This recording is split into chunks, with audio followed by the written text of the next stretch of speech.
Okay, let's hope it's loud enough. I'm gonna turn it up, actually. You guys ready? For a long time, I'd look at fighting games and I'd say, that looks so cool. Is it not loud I enough? don't think it's for me. I had done some casual button mashing, but I never dove into the deeper mechanics. When I saw the gulf between what I was able to do and what others were doing, I told myself there was no way I'd ever. I love that clip. There. That's so funny. Then, a few years ago, it's like Tekken 2, I decided think. to try for real. Was it worth it? Yes. I can tell you without exaggeration that fighting games have brought me more joy than anything else I've put my gaming hours into. Oh shit. It's a distinct category of enjoyment unto itself. What a sick fighting game. The greatest pleasures of gaming. The clip was Tekken 3. Okay, thank hitting you. buttons and seeing cool shit happen. The slow burn tension of outmaneuvering an opponent in a strategy game. The Dark Souls satisfaction of studying a boss's patterns and exploiting their weaknesses. Is that Nameless King? It was. It's meditative, it's rhythmic, it's sports, it's therapeutic, it's communal. It's the closest you're ever going to come to feeling like Rocky or your favorite shonen protagonist. It's made me happier, and it's made my brain feel better. It is absolutely worth it. But it takes a lot of work, and looking at that from the outside can be overwhelming and intimidating. This guide is for people who have been studying that water and thinking about jumping in. Hopefully, you can use this video as a gentle, supportive push into the pool. Here's my 10-step guide for getting into fighting games without losing your mind. Step 1. Without losing your mind. I thought it was from Tekken 2. Why'd you say Tekken 3? This one's kind of obvious, but it's also essential. Your desire to get into fighting games is going to be the thing that fuels you through the hard stuff. If you're fighting game curious, but you're not sure if you're ready to take the dive, there is some other stuff you can do to gradually expose yourself. For starters, watch some matches. Yeah, I watch a lot of fighting games that I'm interested in before I end up deciding if I want to play them. It's really exciting to see the No, why the fuck would Paul be from 3? Here are some of my favorites. Paul Goichi rules? versus Yeah, Sonic I think Fox so. At Evo 2018 rules. It's like an unstoppable force versus an immovable object. The Sage-Am commentary. Right now, thank you. Goichi's defense is like an iron wall, but Sonic Fox's offense is just relentless. You know that Sonic Fox is going to do some work as soon as they get an opening, so every mix-up is just so tense.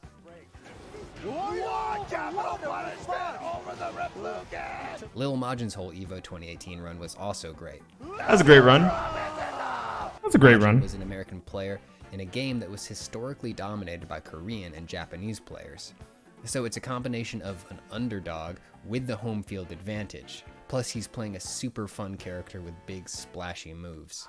Super fun, huh? I guess that's It's not just debatable. about what the players are doing. Hearing the audience and commentators get excited and pop off for the big moments will help you figure out what's important and what to pay attention to. And he's so scared of That is the point of watching matches. I'll give them that. Like, so when you're watching, there's a lot of stuff that commentators, I'm going to pause. There's a lot of stuff that commentators really point out that otherwise we as spectators wouldn't have noticed. If you're just learning, like if you're not new to a game, it probably is less relevant because you understand more about the genre as a whole and what the good things that are happening on screen are. When you're just watching and you're trying to figure out if you want to dip your foot into the water of fighting games, watching a lot of tournament footage really helps with that because commentators kind of explain like when something is a big moment, when something is hype, when something is cool, you know. If you're in the mood to chill and watch some super thoughtful, accessible video essays about the underlying mechanics and philosophies of fighting games, pop on Gerald Lee, aka Corey Gaming. My personal favorite is Why Button Mashing Doesn't Work. Also, follow some I love that fighting game video. people on Twitter and Twitch and stuff. There's a lot of people doing really interesting streams and posting funny clips that are going to make you want to play. Wait, was that Sharpie? We hear the man trying to deck you with the refrigerator. You thought it was, but he unplugged that shit off the wall. Let's get Oh money. my gosh. There will be a lot of in-jokes and terminology you don't understand, but you'll pick it up soon enough through context clues. And if you need a helping Yipes just hand, be check yelling. out the infill.net fighting game glossary. They have explanations of all the jargon. Isn't it a good thing we have so many resources to learn fighting games? Yay. A frequently asked question among the fighting game curious is, what's a good fighting game for a new player? And the definitive answer I'm gonna is pause. literally I'm going to pause. I hate this argument. I think that he's going to say literally whatever you want to play. That's a good thing. I hate this argument that if you are just beginning a game or just beginning a character, you should pick the easy character or you should pick the easy game. Like, you're not interested in Street Fighter, but Street Fighter is the footsies game, bro. It's going to teach you everything you know about fighting games. Go play Street Fighter. Like, if Street Fighter doesn't look interesting to you, don't fucking play Street Fighter. You're just gonna hate it, and you're not gonna want to play it, and you're gonna find something else to play, or you're just gonna fall out of fighting games entirely. And it works the same way with, oh, well, you know, I don't think you're ready to play a Mishima yet. Don't play a Mishima. You know what? You want a character that has like a wave dash and a Mishima style move, but isn't a Mishima? Go play Armor King. He's got the cool grabs too. And once you learn Armor King, then go play Mishima. Don't do that. Just, if you want to fucking play a Mishima, play a Mishima. Do that. You know? Whichever game you're interested in. Yep. I'm so serious about This guy's spitting. You need to follow your heart. Look at gameplay trailers. Watch some big matches. Whichever game makes you feel Infinite. I love Marvel Infinite. is the one that you should chase. That spark will be what fuels Soul you when things get Calibur. hard. I love martial arts cinema and pro wrestling, so for me, the game that grabbed my attention was Tekken, yeah. The pace of animation is a bit slower than the stuff in 2D fighters like Street Fighter or Guilty. He said grabbed and So it winked. was He must kind be of a like king watching player. a choreographed fight scene from the movies and wrestling. Wrestling and kung fu. Before I understood Yeah, he's a mid-low king player. mix-ups and frame data, I understood that King did a sick running power bomb, and I loved to see it. You gotta find your access point. You like anime? You like nasty gore? Eesh. You like ponies? Get it. But while you're following your heart, you do need to pay attention to one annoying wrinkle. Because of the old COVID, you're mostly going to be playing online, and not all games have great net play. I'm glad he In brought games that up. Use delay-based netcode, Yeah. response times can be sluggish. The good news is that Unfortunately. if you're new, you probably won't know what you're missing out on until you taste that crisp offline stuff. If you know that you're mostly going to be playing online, consider choosing a game with rollback netcode. Just got my max kit Rollback back is an after 2 ingenious years netplay in solution RuneScape. that pretty a much few minutes eliminates ago. the sluggishness Yo, inherent let's in go. online fighting games. If you want a cool explainer on how it works, check out this video by Core A. He shows off Here so are many some fucking games with videos. Pretty good netcode. KI. Look at that. KI. Wait, pretty good netcode. Rollback coming soon. Yeah, this video came out like Thursday or something. So yeah, that is true. Rollback is coming soon, but I don't think it's the PS4 edition. I think it's only PS5 and PC. If you're not sure if a game has rollback, just Google it, and you'll either find a bunch of blog posts like Punch Kicker adds rollback, or a bunch of Reddit threads like, how come Punch Kicker doesn't have rollback? That tree gearing up. It's really unfortunate that Punch Kick doesn't have rollback, you know? Another common question is, what do I need to start playing fighting games? And the good news is, if you play other types of games, you're good to go. You need a console or a PC and a controller, and that's it. Fight. Also, a good internet connection. More on that later. You might think you need a big fancy fight stick, but there's really no direct correlation between performance and equipment. Yeah, okay. That's something that a lot of people do with every piece of equipment. Honestly, you don't even have to relate this to fighting games, but I will real quick, right? I told a friend, hey, you want to like start playing fighting games? Just like grab the game and start playing. I'm like, well, I have a controller, but you need like a arcade stick, don't you? I was like, no, you don't need an arcade stick to play the video game. You can play it on your keyboard, you can play it on a hitbox, you can play it on a pad, you can play it literally with any apparatus that you have that the game will allow you to play it with, right? So my preferred choice is, of course, arcade sticks. This isn't everyone's preferred choice. Some people will buy one of these, try it, and realize, oh no, this isn't the tool for me, and then they'll stop and they'll never play again. They won't even go back to the other thing that they could have started with, which is usually a pad, right? Because pads come with consoles. And I think, yeah, people get so intimidated when they see a stick player offline. It's so strange. It's usually new players, right? I was actually having that conversation with my wife's cousin. He was like, we were talking about Evo because it had just happened the weekend before I went over, because we went over there to eat dinner with them, hang out with them. And he was like, dude, I'd be surprised if I saw someone like take a pad because I had my stick in the car. He was like, man, I'd be so surprised if someone took like a pad, like a regular controller to one of those big major tournaments. And I was like, they do, actually. There's a lot of people who only play on controller. Like all of MK11 Top 8 was on controller, and it's been that way since like Mortal Kombat 9 for the most part. Like there was a few stick players. For the most part, most people have been on pad. And he was like, what about like Street Fighter? I was like, Street Fighter, oh yeah. Street Fighter, the second best player, the guy who got second was on pad. He's like, wow, I didn't realize people used just regular controller. And I was like, yeah, they use the D-pad. That's why we call it pad. But you can use whatever apparatus you want. This happens with anything, right? Like, so say I wanted to start streaming and I didn't have a camera. I'd be like, oh, you know, I really want to stream, but I can't stream because I don't have like a lighting source. I don't have a lighting source. I can't stream. Oh no, I can't stream. I don't have a camera. Can't stream. You know, guys, I can't stream. I don't have a good microphone. I gotta use the microphone on my headset. You know, I can't stream. All of these are excuses or like barriers that people give to themselves to kind of keep themselves out of the genre. or keep themselves out of the activity or hobby that they're trying to get into. It happens all the time, and it's so strange. I've had someone tell me that they couldn't stream on PS4 until they got a PS4 camera. I was like, there are tons of successful streamers who literally do not use cameras. You do not need a camera. It will help you stand out a little bit, especially in like the very early stages of streaming, because a lot of people don't use webcams when they're just starting, because it's so much easier to just get in. But those people got in the door knowing that they didn't need a camera. You can do this happens for any activity. Oh, I need this special gardening tool. I can't do it with the gardening tools that I have. I need special pots and soil for my plants. I don't have that yet. I can't start gardening or planting or any of that stuff. Growing tomatoes. This guy's right. Lots of the best players in the world grew up using readily available console controllers and still absolutely killed. There it goes. This is the article. This is from controllers that were used at top 8 of Evo.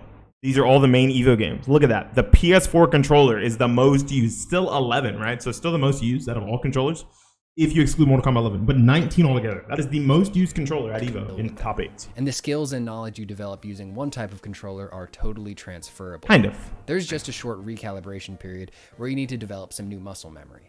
That said, if you have the resources and the inclination, fight sticks can be a lot of fun. They're tactile and hefty, and they make good noises. He's a rap Hayabusa. So let's talk about them. Hold on. Most of the sticks you'll find are ball-top square gate, meaning the joystick moves around in a square frame. It makes it easy to lock in important fighting games. We have the same stick. Like down back. You can just physically feel it. Another less common configuration is bat-top K-lever.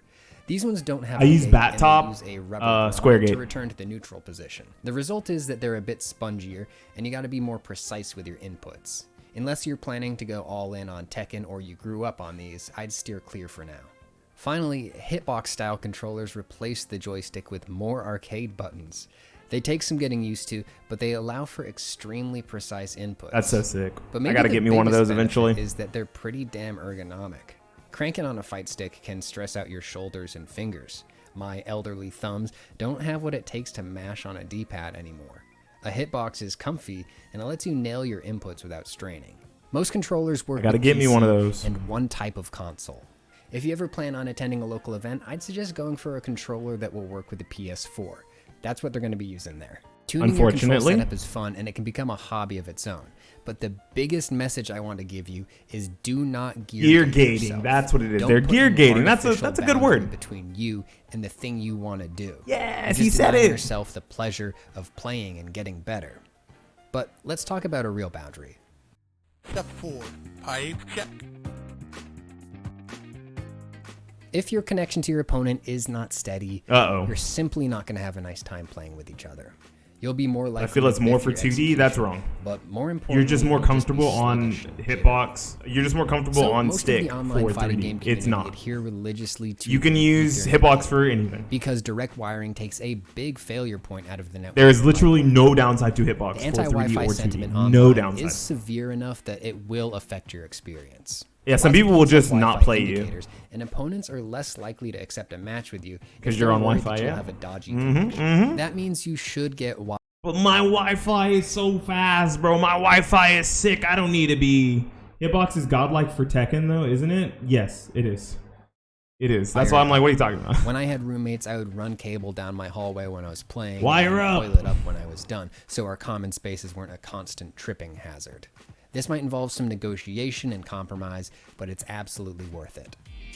Step 5. Choose your fighter. So, who are some good characters for new fighting game players? The answer, that's just because you're not used to the game, is whoever you think looks cool.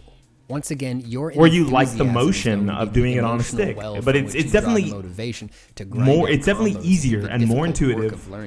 Normally on a hitbox. Yeah, it's just you just like those inputs. They feel better on stick for you. That's just how it works. King, because I liked that I knew he was going to be a fucking King player. He did all my favorite wrestling moves. He's a great character, but he also has a big, bloated moveset that he's picked up over decades of Tekken games. He's got some complicated inputs, and as a grappler, he approaches combat differently from most of the roster.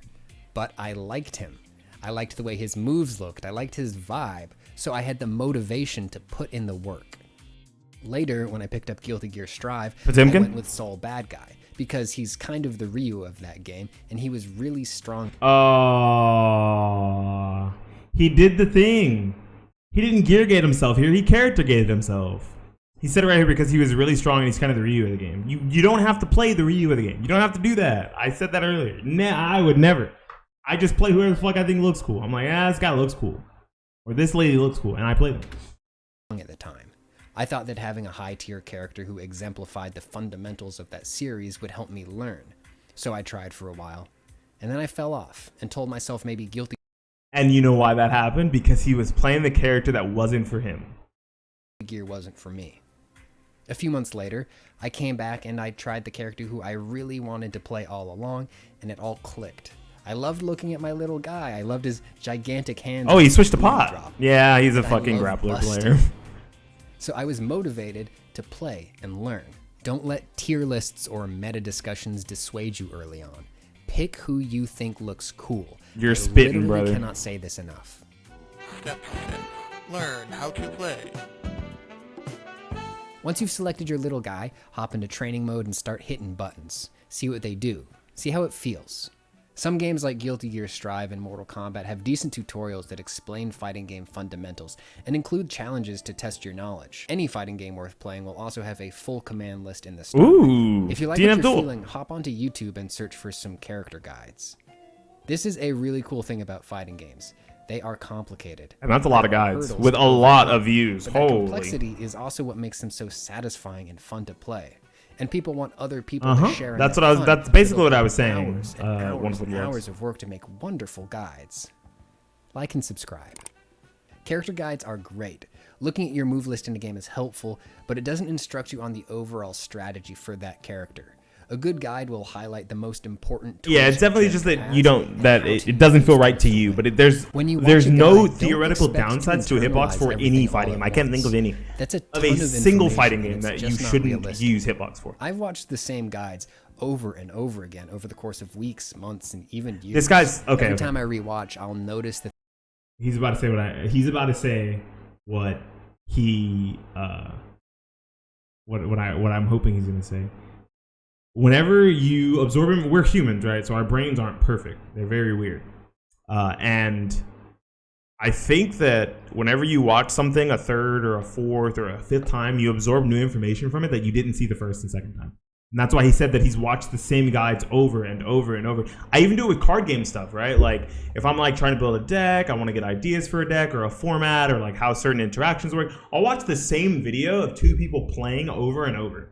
In two different decks, right? No, it's not even depending on the character. It's literally that hitbox has no downsides. There is no downsides to hitbox at all. Anyways, I do that even with deck building, right? I'll listen to the same deck list, the same deck tech, same deck profile 3 or 4 times, not only to hear the names of the cards again, but to hear the names of the effects and think about how each effect can interact with other cards in your deck for synergy reasons or combo reasons, or like searchability, things like that. And it happens, and I think that it's the best way. I think that it is the best way to absorb information. Just watch it a few more times, right?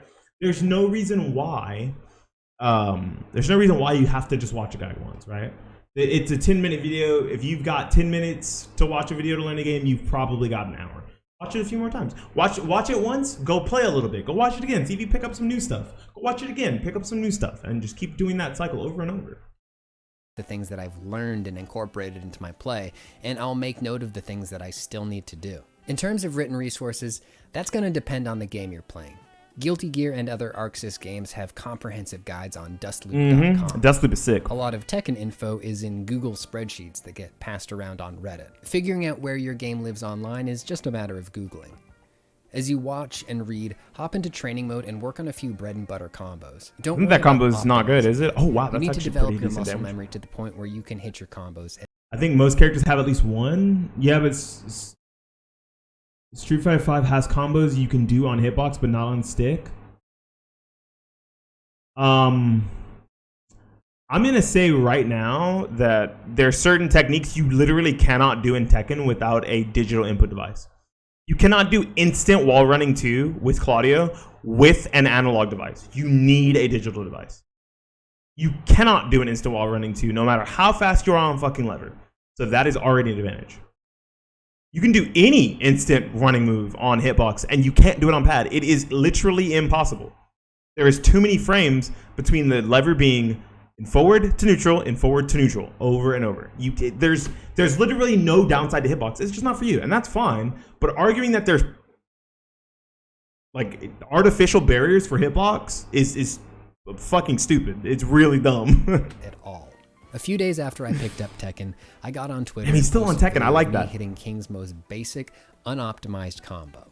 I did it. I used to do that all the time. That was my King combo. Might have asked, did what? This will be a pattern that repeats over your time in fighting games. You're going to put a lot of effort into mastering things that to outsiders appear inconsequential and to experts insignificant. But that doesn't mean it's not an accomplishment. Good job. But nailing combos only accounts for a tiny, tiny percentage of what goes into playing a match. Thank you. Thank you. Thank you, bro. Thank you. Thank you. Thank you. Thank you. Nailing combos only goes into a small percentage of what goes on in a match. There is so much more that happens in fighting games. People are like, oh man, I can't play fighting games because I don't know how to do combos. I can't do combos. Like, combos are hard. Like, if I try to do a combo, I just drop it and then my opponent hits me and then they kill me. Like, okay, well, did you know that if you dropped your combo and then just they blocked your combo and you tried to like get away, right? Or they blocked your combo and you DP'd, you did some other motion input to like steal your turn back. There's so many aspects of in just that one situation, right? There's also round start, there's neutral, there's advantage, there's disadvantage, there's reads. It's not just all about the combos. Guile is a million times better on hitbox in my opinion. Every character in every game is better on hitbox. Every character in every game in fighting games is better on hitbox. Step 7. Fight. A human. Yeah, it's pretty important. Sitting here on this screen for the first time can be scary. I mean, maybe not for you. Maybe you're some sort of real fucking cool guy. But for me, not knowing what would happen when I hit that I love that button. Oh, he's just like, man, you guys don't get ranked anxiety? Crazy. To see you fumble around with your buttons and drop your combos and forget to block in real time. But it's okay. It'll be fine.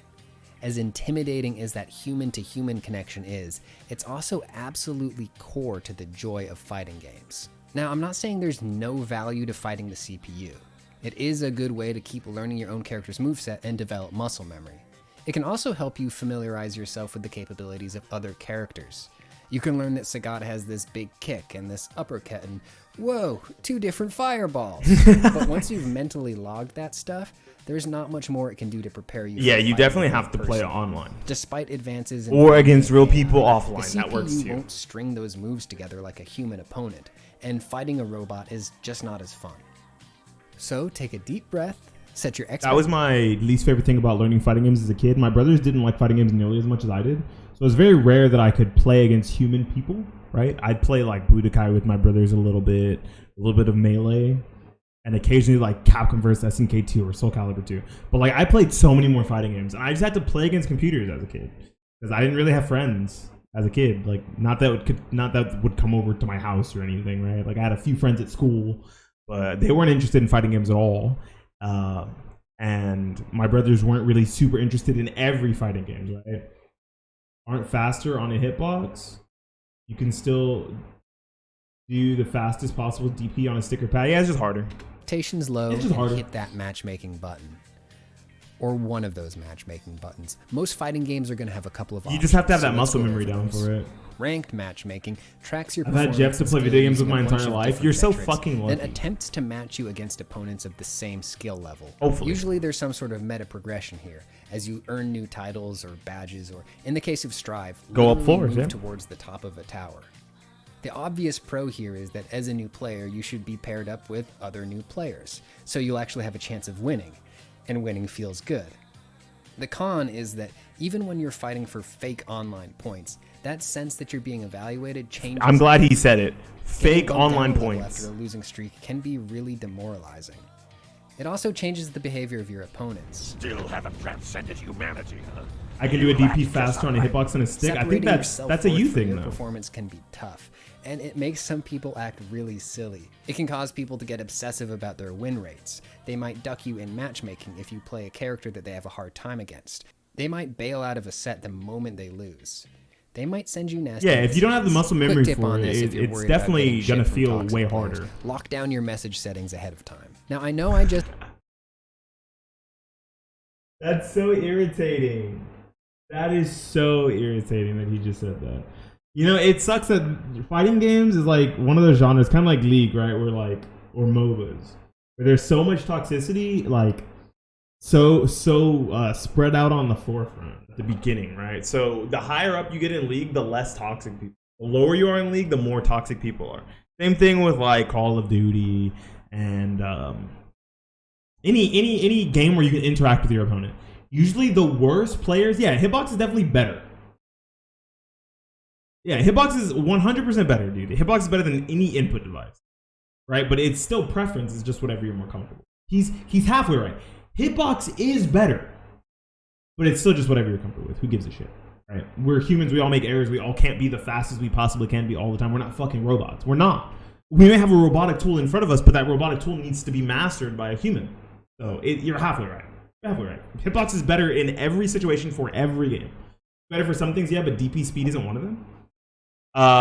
You could technically DP in a faster amount of time. If you're using a lever, you could definitely DP faster on a hitbox than a lever because there is space. There is a legitimate space in between the switches. There is no space in between switches on buttons. You just go pop, pop, pop, and you have it. Pop, pop, pop, you have it. On a lever, you have to do a motion. Yeah, you can do it real fast. You can do this shit or whatever, right? You can do that. It's possible, but it's not the same. It's absolutely different. There is literally physical space in between your switches. There is physical space in between your switches. That's why it's faster on a hitbox, because it is a digital device. In one frame on stick just fine? Yeah, you can sometimes. And that must mean that you have a really big actuator. The fastest speed you can do a DP is 3 frames. Yeah, because you need 1 frame each input. But you have less of a likelihood to fuck up on digital buttons. Digital buttons. It wouldn't be any different. As a matter of fact, the space in between your switches can change if they're not properly mounted and you move your stick too much. So that's another downside. Oh, what I was gonna say here is, fighting games and like MOBAs and really like Call of Duty, any game where you can talk to people, usually the front end is really, really where all the toxicity happens. Valorant, right? Those like bronze and silver players are going to be the most toxic. They're going to be like the most like, oh, you're a fucking cheater, you're a hacker, lag switching, inward, C-word, you know, all that stuff. That usually happens in the front end. So like he said that like you need to make it so you can't be DM'd, right? Like, oh, you're just a dumb girl, get back in the kitchen, right? But all of that stuff only happens on the front end. The further in you get to fighting games, the better it is to just have your DMs on. Because eventually you're going to run into people that are like really nice about things. They're like, hey man, like good games. If you need any advice, here's some advice on this. Or hey, if you want to get any more matches. But if you just have your DMs off, you can't have that interaction, you know? Especially in a world where like there's so many people streaming and gaming and like, you know, you could kind of interact other ways. So if you turn your DMs off in game or on Steam, they can just find you somewhere else and be toxic if they want to, right? So what you should really do truly is just kind of just try to play through it, have a little thicker skin, let it happen. Because in the long run, in the later end, you might find some friends because of the fact that you left your DM. Just listed a lot of cons that make ranked sound like shit, but it's actually fine. The other option is unranked. Here, the matchmaking will just stick you with another player. Literally everyone disagrees with you. You have to be brain dead to not understand this. Sort of virtual arcade setting. Unlike ranked play, I legitimately think that on the line, so people even if you do get it 3 frames sometimes, that's a good. I'm gonna pause this. Even if you do get it 3 frames sometimes, you cannot objectively say that it is more consistent on hitbox. Okay, like I'll give you the fact that yes, sure, you could probably do it in 3 frames, but you won't always do it in 3 frames as consistently as on a hitbox. Which means it's speed plus consistency. If we evaluate both of those things together, then hitbox is objectively better. But sure, if you're getting 3 frames, getting DP on hitbox isn't it? It is more consistent. It is 100% more consistent because it is digital buttons with 0 space in between them. You can literally look. You can open your stick right now and look at the space in between the switches. There is more space in between those switches than your fingers hovering over or sitting on some fucking buttons. The logic there does not line up. It doesn't. It doesn't line up. I love stick. Stick's my favorite. Stick's my preference. But I know that stick is played out compared to fucking hitbox. Hitbox is 100% better objectively because of speed and consistency. You can get all those muscle memory things down on either. You could be the greatest ever to do it on either. That's no problem, right? There's nothing wrong. We're talking about what is objectively better. Hitbox is objective. I prefer stick, but I know that hitbox is objectively better when you count every piece of the puzzle of what makes for a good controller. Input latency, but you can put any board in. Speed, precision, accuracy, all that stuff that goes into it. There's just more space here than there is pressing buttons. Like, that's like saying that holding down back, this is straight up ignorance. Sure, that's fine. If you disagree with me, you disagree with me. Switching to down back, like this, is significantly slower than just pressing two buttons to down back. It's just wrong, but it's fine. We are all allowed to disagree with each other. I don't give a shit if you think that in fighting games, you can do even it at the consistently highest all level the of play, time, there's or always just an as adjustment consistently as you can on period hitbox. between So that doesn't Pro matter. players have the knowledge and experience to tune up quickly, but for beginners it takes longer. Let's say your opponent is using a technique that keeps blowing you up. You might not have time to run to a website and look up the frame data, but in a long set, you do have more opportunities to rummage through your toolkit and try to find something that'll solve your problem. And if you find a solution, you have the chance to test it out repeatedly Multiple times to and get the start muscle memory, burning it yeah. into your muscle memory. The most obvious downside to unranked matchmaking is that you might get paired up with somebody who is way, way better than you. But that's not really a downside in my opinion. Losing 20 matches to a very experienced player is a great way to learn. You learn which of your reliable strategies aren't really viable against better players, and you get to see the strength of good fundamentals. Okay, part of this is right, part of this is wrong. I think if the skill gap is too we're all being stubborn and ignorant, right? Because neither one of us want to budge, right? You don't want to budge, I don't want to budge, one for Lux doesn't want to budge. None of us want to budge. We're not listening to each other's arguments. We're throwing our points at the wall over and over, hoping that they'll stick, and they're not going to stick. That's how arguments on the internet usually go, right? I'm saying our objective. See, and you see how I'm laughing because I just disagree with you. But that's fine. I'm allowed to. You're allowed to. It's fine, right? When he's wrong as fucking, he's been proven wrong. I mean, it's hard to say that he's been proven wrong, right? Because people still win on pad, people still win on hitbox, people still win on stick until the entire FGC just changes over to hitbox or cross up. Then, well, what can we say? You know, there is some merit to saying that, hey, I can do it, so it's possible.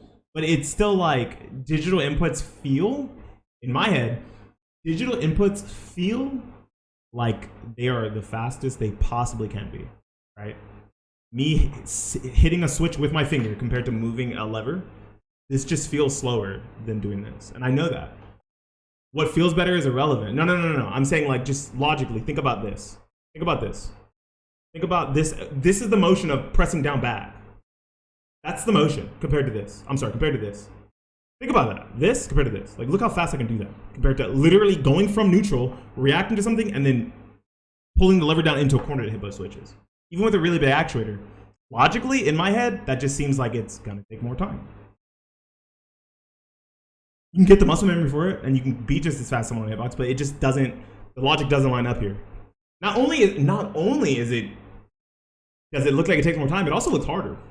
Right? I'm used to this motion because I play fighting games. Wait, flat Earth? Wait, Earth isn't flat? Shut the fuck up, Cooper. Back to the topic real quick. So this guy said that playing against a good player can like show you what like really good fundamentals look like, and that you can learn like where your mistakes are a lot of times. In a longer set with a really, really good player, if you're playing like casual matches and you run into someone who's way higher than you, right? Here's my problem. Here's my problem with that. I think that only matters if the skill gap is closer, right? Like, so say someone's like top level and you're mid level, right? Or someone's like high level and you're slightly above low level, right? If it's like low level or beginner level to high level, there's so much less to learn, because how are you supposed to know really truly what is wrong in your game plan if everything that's happening just interacts with you getting hit, you know? DP inputs are unchanged between stick and hitbox. If what I said is correct, that means you can do DPs just fine in games. My initial statement is, wait, hold on. The consistency come down to preference. DP inputs are unchanged from stick and hitbox. Like very easily, probably so. Provably so? That just, I'm sorry. It's like doing, I know how to actually do the hitbox DP. And that still seems like, just in my head, looking at the difference between a mechanical switch that is in place versus a mechanical switch that has to be moved to with a lever, that logic doesn't line up to me. And you'll see something. It's fine that you disagree. I don't care. I don't honestly give a shit. The power of not pressing buttons. When I started playing unranked Tekken, I would fight opponents who prove what I said is wrong. Prove what I said is wrong. That's the same thing. That's what I'm saying. Like, it doesn't matter. It's an irrelevant statement. felt like absolute. It's an irrelevant statement because like neither one of us can prove what we're saying. What you're saying is feel. They would just block. What you're saying is also feel. Punish. Every loss was the result of me overextending and using unsafe options. That's so fair. I tried to emulate their style, and gradually I got better. That's smart. Still love I like that. though. Anyways, both ranked and Yeah, it is. unranked are. Yeah, it is. It is feel. That's absolutely feel. Saying that you can consistently get that in 3 frames, that is a perception issue. That is a you issue. Just like getting a hitbox DP in 3 frames is a you issue. A perception issue. Don't drive over screws. Simple. Yeah. If you I didn't see it. How was I supposed to know there was a screw? How was I supposed to know? Of having fun. Stepping. Struggle. You lose. Isn't it past your bedtime? At the end Okay, of a mommy, fighting put me game to match, sleep. You win or you lose. There's no teammates to blame for not pulling their weight. There's no XP meter sliding up to reward you for your participation. You will, beyond a shadow of There are doubt, legit things you lose can't a do on lot. stick on hitbox. Self-doubt and frustration can feel DPs at max speed aren't one of them. overwhelming. Consistently, But it's it is probably all easier to part do of it the on process of getting hitbox. better. That bait So struggle here are a sounds few familiar tips for some reason. getting through it. Separate your self-worth from your performance. No, I know don't. this is kind of Don't. like saying stop being mentally. Stop. Don't do that. He's wrong. Okay. If you're a bronze player, you're bronze in life, bitch. 3rd place, motherfucker. But it still needs to be said. You are not your win-loss. You ratio. are your win-loss Getting ratio. I'm promoted doesn't trolling, mean by the you way. suck I'm as a kidding. person, even if it feels. You so. suck as a And if you person. start feeling that way, it's time to take a Yeah. damn break. That's true. Taking a break doesn't just let you cool off. It makes you better. When your hands are off the joystick and you're doing something else, your brain keeps gently churning on those situations, looking for the solutions that you couldn't find in the heat of the moment. Your body is rewiring neuron pathways to make your execution smoother and better. Playing fighting games feels a bit more like a traditional skill-based hobby like playing guitar. There's a base level of effort and self-direction you need to get enjoyment out of it. That means that you won't always have the mental energy to do it. And that's okay, don't force it. I already explained that logic. It's fine. If he doesn't like it, like if he truly feels that they're both just as consistent, that there is no objective difference between doing a DP or a quarter circle or a half circle on either, that's fine. It's fine. Okay. A break from fighting games can be a couple hours or a couple months. The games I'm saying will still be it there may, when you get the back. difference it makes Your isn't a body will relevant remember what threshold. to do. Watch Like I say, replays. it's fine. I'm not Yeah, gonna this argue one that is point. so I don't hard. care. It's like hearing your voice in a recording or seeing yourself on video. Do I really do that? You do. But it's so valuable and you can't neglect it. Elderly It's fun to Victim. keep What a log fucking of your name. Most recent matches with the ability to play them back. You should take advantage of that. Seeing yourself play can help you recognize habits that you want to correct. It can also help you appreciate what you do well and what you want to do more of. I think that's something that whenever people are looking at their own matches, T-Girl Tom Hanks is pretty good too, yeah. So this is something that I think a lot of people don't do. Whenever they're looking at their match footage, they only think about what they're doing wrong. They don't think about what they're doing right, and that's really important. What he said here, like you can appreciate what you do well and want to do more of it. The reason why is because the things you are doing wrong only exist because you were thinking about the things you were doing wrong more than the things you were doing right. Right? And the reason why is because once you figure out what's working, the more you figure out what's working, right? The more likely you are to do those options instead of the thing that you were doing that's wrong. right? You can look at the things that are wrong and say, okay, that's something I need to correct or do less often, make sure it's not a flowchart, right? But then, I said not my bad. But then, and only then will you also see that the things you're doing right are the pieces of your game plan, for the most part, usually, that are already working, right? And a lot of people don't think about that at all. They're just like, oh man, I fucked up here, I fucked up here, I fucked up here. God, I fucking suck. You can't always have that mentality. Part of the mentality is, hey, look at these like good things. Look at these nice interactions I had in these situations. Maybe those are situations I want to force more. I want to play out more. I want to get to more in the match so that I can really bring out my strength, right? It doesn't matter if you're the best player in the world or the worst player in the world. We all have strengths and we all have weaknesses. The difference between the best players in the world and the worst players in the world is the best players in the world cover up those weaknesses so well and are more well-rounded because of it. Right? They are honed in on their good aspects of their game plan and then slowly increase their weaknesses. Slowly decrease, I should say, their weaknesses. Right? Slowly patch the holes in their game plan over and over and over by the daily. And that's something that I think a lot of low players refuse to do.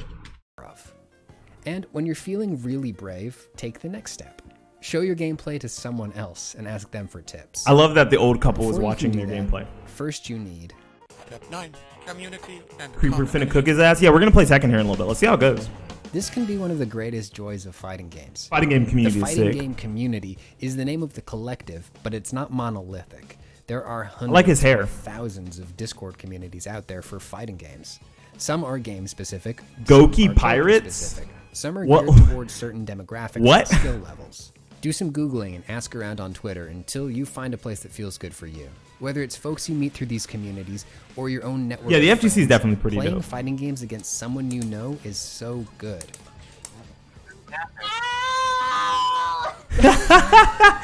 Hearing someone scream at being Don't lose on fucking the giant other side of swung the is connection great. Completely obliterates the frustration. Time at Beanie, Pog antagonism that I W, can brother. feel playing against random online opponents.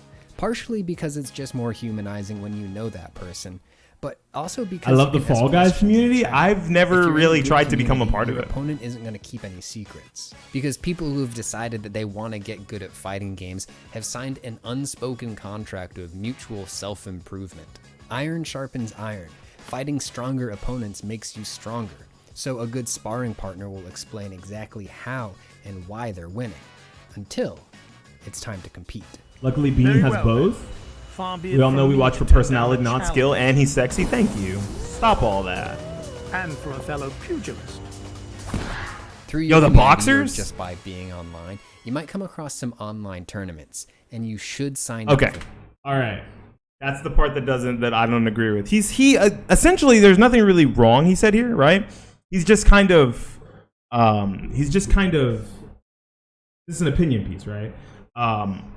This part right here, I disagree with. I don't think that you need to play in online tournaments to meet people. I don't think you need to play in online tournaments to get better. I don't think you need to play in online tournaments to enjoy the FGC. I don't think any of that's true.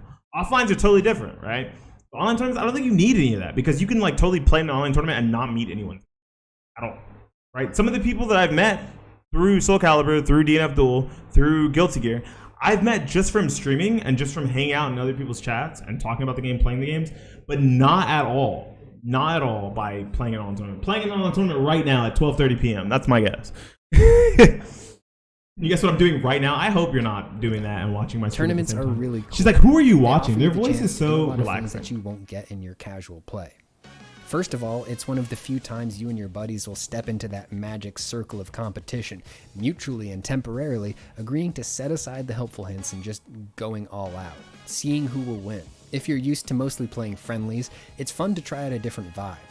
The other useful thing is that it's fucking scary. At first. The first few times I did online tournaments, I literally got shaky and sweaty. I forgot my combos and I mashed buttons. But each time I did it, it got easier. And once you've played under pressure, you'll be better in casual settings. Random matchmaking doesn't get my heart rate up like it used to. Finally, a lot of tournaments are streamed on Twitch. Yeah, I which think means you that's might a get big chance one. to That's a big one.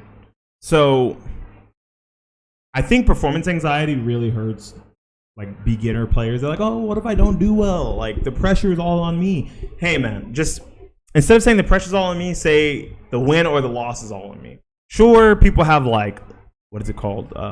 Loss aversion. It's where like something that feels good feels like 2 times worse, right? So say you win, play Rumble versus card. I don't like it that much. It's not really for me. It's a fun looking game. I like to watch it, but I don't play it too often. You like watch yourself do something bad, and it feels super bad that you lost to that, right? But then I don't suffer from it. Me neither, right? But some people, like, so say I take away $10 from you. You're like, oh, dude, I lost $10. That fucking sucks. Say I give you $10. You're like, oh, cool, $10. Like, there's like a huge difference in energy, and it's pretty normal. I think that there's like a study behind that. I can't remember the name of it. I think it's called loss aversion.